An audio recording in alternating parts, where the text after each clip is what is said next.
Fat loss के लिए the best diet is intermittent fasting. Everyone says this on social media. तो सच ही होगा, और is it? Let's find out what studies and science says. First of all, intermittent fasting एक type of eating pattern है and कोई weight loss diet नहीं है. The most common approach is to fast for 16 hours जिसमें you can drink green tea, water or black coffee and then 8-hour window में you can eat your meals. Majority of the people first meal around 12 PM prefer करते हैं and dinner at 8 PM. कुछ लोग heavy breakfast prefer करते हैं, कुछ लोग heavy dinner.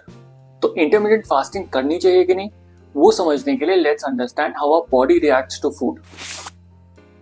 हम जब भी कुछ खाते हैं वो फूड ग्लूकोज में कन्वर्ट होता है through which we get energy. Now insulin glucose को सेल्स में पुश करता है when required.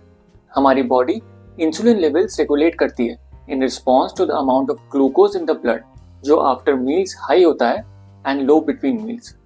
Constant high insulin levels body tissues को डिसेंसिटाइज करता है causing insulin insensitivity, which is a precursor for diabetes. जो लोग कहते हैं कि intermittent fasting best diet है, according to them, fasting state में insulin levels low रहते हैं, which helps in the prevention of diabetes. And fasted state में adipose tissue या fat cells fatty acids में convert होते हैं, which results in extra fat loss.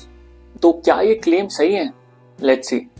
By simple logic, keeping the same quantity of food, 3 मील खाने से 3 insulin spikes होंगी and 2 meal खाने से फ्रीक्वेंसी कम बट हायर इंसुलिन स्पाइक्स होंगी. एंड सेकेंडली, जब तक आप कैलोरी डेफिसिट में नहीं खाओगे बॉडी फैट कम नहीं होगा. Some studies suggest that higher meal frequency are beneficial for weight loss and fat loss and others suggest that कम मील फ्रीक्वेंसी से ओबेसिटी के चांसेस रिड्यूस होते हैं. Other benefits of intermittent fasting जैसे type 2 diabetes में improvement, better heart health and reduced inflammation are actually the benefits of weight loss and a healthy lifestyle.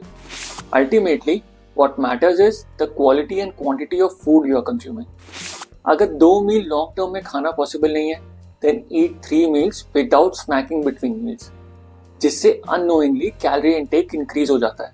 And हम Indians generally snacks में energy dense foods खाते हैं जैसे chips, chaat and biscuits, right? This comprehensive study summarizes that 3 to 4 meals से CVD factors and metabolic parameters improve होते हैं.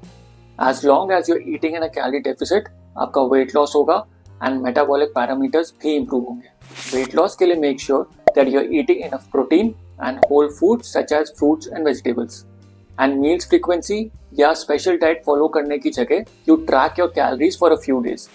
Try intermittent fasting अगर आप long term में 2 मील खा सकते हो एंड अगर आपको प्री एग्जिस्टिंग मेडिकल कंडीशन नहीं है जैसे type 1 diabetes. And remember that come meals खाने से आपका मसल लॉस नहीं होगा, मेटाबॉलिज्म पे फर्क नहीं पड़ेगा as long as you are eating enough protein. And the main reason intermittent fasting से लोगों को सक्सेसफुल रिजल्ट मिलते हैं बिकॉज ये स्नैकिंग रिस्ट्रिक्ट करता है बिटवीन मील्स.